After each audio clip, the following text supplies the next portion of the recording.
हरे कृष्णा। सनातन धर्म में एकादशी व्रत का खास महत्व बताया गया है।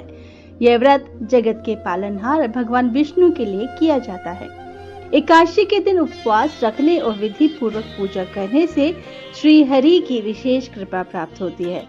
प्रत्येक महीने में 2 बार एकादशी का व्रत पड़ता है, पहला शुक्ल पक्ष और दूसरा कृष्ण पक्ष में। आषाढ़ शुक्ल पक्ष की एकादशी तिथि को देवशयनी एकादशी के नाम से जाना जाता है। इसे हरिशयनी, पद्मनाभा और योग निद्रा एकादशी, देवशयनी, महा एकादशी, थोली एकादशी, हरिदेव शयनी, शयनी तथा प्रबोधनी एकादशी भी कहा जाता है। साल 2024 में देवशयनी एकादशी कब है, पूजा का शुभ मुहूर्त क्या है और एकादशी का पारण कब और कैसे करना चाहिए, एकादशी का महत्व क्या है, ये सब जानकारी आपको आज इस वीडियो में मिलेगी। धार्मिक मान्यता के अनुसार देवशयनी एकादशी के दिन से भगवान विष्णु का शयन काल प्रारंभ हो जाता है, इसीलिए इसे देवशयनी एकादशी कहते हैं। देवशयनी एकादशी के 4 माह के बाद भगवान विष्णु देव उठनी एकादशी के दिन जागते हैं। माना जाता है कि देवशयनी एकादशी के दिन से भगवान श्री विष्णु विश्राम के लिए क्षीर सागर में चले जाते हैं और पूरे 4 महीनों तक वहीं पर रहते हैं। भगवान श्री हरि के शयन काल के इन 4 महीनों को चतुर्मास के नाम से जाना जाता है। चतुर्मास में सभी देव देवता सो जाते हैं और सृष्टि का संचालन भगवान शिव के हाथों में आ जाता है। इन 4 महीनों में श्रावण, भाद्रपद, अश्विन और कार्तिक मास भी शामिल हैं। चतुर्मास के आरंभ होने के साथ ही अगले 4 महीनों तक शादी, ब्याह आदि सभी शुभ कार्य करना वर्जित हो जाता है, अतः इस दौरान सभी शुभ कार्य वर्जित होंगे। लेकिन क्या आप जानते हैं कि आखिर क्यों भगवान विष्णु हर साल आषाढ़ शुक्ल पक्ष की एकादशी से ही पूरे 4 महीने के लिए निद्रा में लीन हो जाते हैं? इसका रहस्य क्या है? पुराणों के अनुसार बलि नामक एक राजा ने तीनों लोक पर कब्जा कर लिया था। तब देवराज इंद्र सहायता के लिए विष्णु जी के पास पहुंचे। इंद्र की विनती करने पर भगवान विष्णु वामन अवतार में राजा बलि के पास भिक्षा मांगने पहुंच गए। विष्णु जी ने राजा बलि से 3 पग भूमि दान में मांगी। बलि ने उन्हें 3 पग भूमि दान में दे दी। लेकिन जब वामन रूप धारण किए विष्णु जी ने विशाल रूप धारण किया तो 2 पग में धरती और आकाश नाप लिए। इसके बाद उन्होंने बलि से पूछा कि तीसरा पग कहाँ रखे। इस पर बलि ने कहा कि उनके सिर पर रख दे। इस तरह से बलि का अभिमान तोड़कर विष्णु भगवान ने तीनों लोकों को बलि से मुक्त कर दिया। लेकिन भगवान विष्णु राजा बलि की दयालुता और दानशीलता भाव से प्रसन्न हुए, इसीलिए उन्होंने बलि को वरदान मांगने के लिए कहा। तब बलि ने भगवान विष्णु से पाताल लोक में चलने की विनती की। श्री विष्णु भगवान ने बलि को वरदान दिया कि वह हर साल आषाढ़ शुक्ल पक्ष एकादशी से कार्तिक शुक्ल एकादशी तक पाताल लोक में रहेंगे।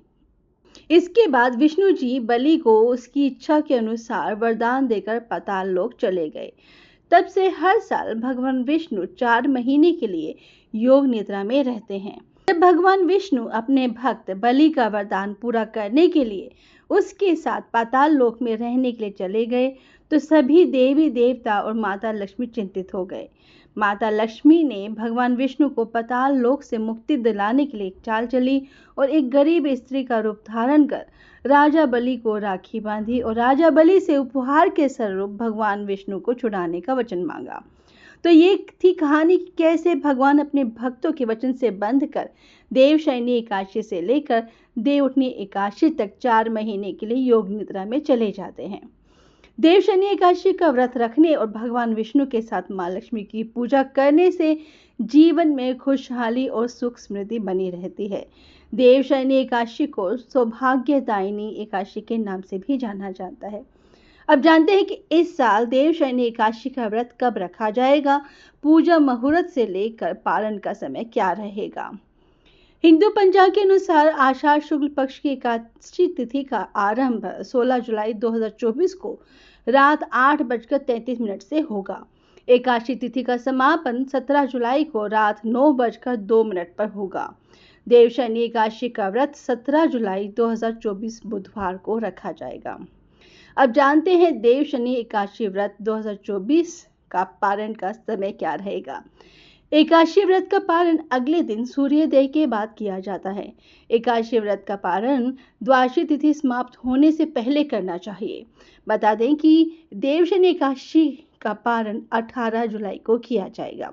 देवशनी एकादशी का पारण का सही समय 18 जुलाई को सुबह 5:35 से लेकर सुबह 8:20 के बीच रहेगा।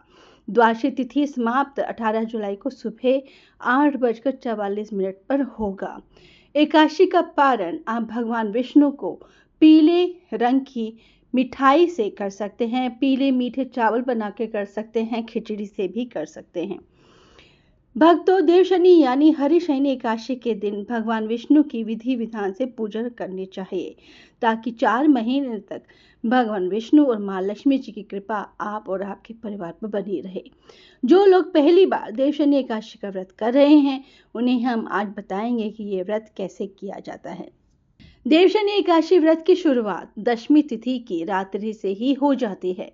दशमी तिथि को रात्रि के भोजन में नमक का प्रयोग नहीं करना चाहिए। अगले दिन प्रातःकाल उठकर दैनिक कार्यों से निवृत्त होकर व्रत का संकल्प करना चाहिए। इसके लिए देवशनी एकादशी के दिन पूजा स्थल को साफ करने के बाद एक पटरे पर लाल कपड़ा बिछाकर भगवान विष्णु की मूर्ति या चित्र रखकर पंचामृत से स्नान करवा दें। तत्पश्चात भगवान को धूप, दीप, पुष्प आदि से पूजा करनी चाहिए। भगवान विष्णु को पीले वस्त्र, पीले फूल, पीले फल, पीला चंदन चढ़ाएं। उनके हाथों में शंख, चक्र, गदा और पद्म सुशोभित करें। भगवान विष्णु को पान और सुपारी अर्पित करने के बाद धूप, दीप और पुष्प चढ़ाकर आरती उतारें। और अगर कोई मंत्र नहीं आता है तो सिर्फ ओम नमो भगवते वासुदेवाय नमः के नाम का जाप निरंतर करते रहें। अगर मंत्र जाप कर रहे हैं तो तुलसी या चंदन की माला से ही जप करें। इसके अतिरिक्त शास्त्रों में व्रत के जो सामान्य नियम बताए गए हैं, उनका कठोरता से पालन करना चाहिए। अब जानते हैं कि विष्णु भगवान को शयन कराते हुए किस मंत्र का उच्चारण करें। इस मंत्र द्वारा भगवान विष्णु की स्तुति करें। मंत्र है सुप्ते तव्ये जगन्नाथ जगत सुप्तम भवेदिदं विवृद्धे तव्ये बुद्धम च जगत सर्वम चराचरम। अर्थात हे जगन्नाथ जी, आपके निद्रित हो जाने पर संपूर्ण विश्व निद्रित हो जाता है और आपके जाग जाने पर संपूर्ण विश्व तथा चराचर भी जागृत हो जाते हैं। इस प्रकार विष्णु भगवान का पूजन करने के बाद ब्राह्मणों को भोजन कराकर स्वयं भोजन या फलहार ग्रहण करें। देवशनी एकादशी पर रात्रि में भगवान विष्णु का भजन व स्तुति करना चाहिए और स्वयं के सोने से पहले भगवान को शयन कराना चाहिए। दोस्तों, अगर आपको ये वीडियो पसंद आई है तो आप इसे लाइक और शेयर अवश्य कीजिएगा। अगर इस चैनल पर नए हैं तो इस चैनल को सब्सक्राइब करना ना भूलें। जय श्री राधे राधे।